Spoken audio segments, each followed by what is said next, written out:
Today we're going to be showing how to reduce the wind noise on a Volkswagen Cabrio.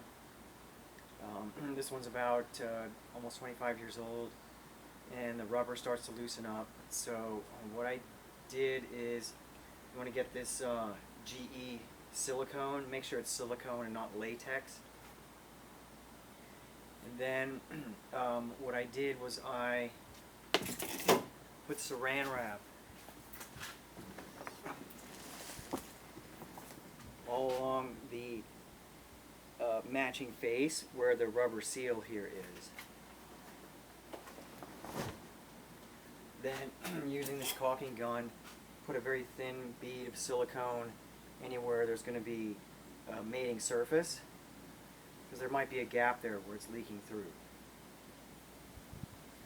Then once you have the saran wrap on, you put the top up, close everything, leave it overnight, let it cure, then pop the top up, take the saran wrap off, and you've got a perfect mold to the actual part that's there.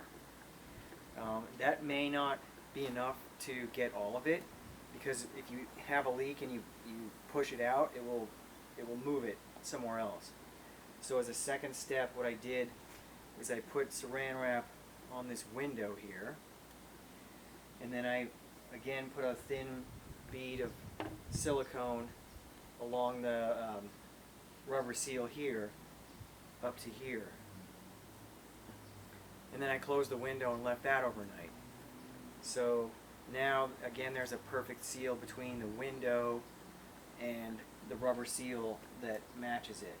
And you may have to go a couple steps of this, chasing it around before you fully get it, but eventually you do get it, and it quiets the car quite a bit.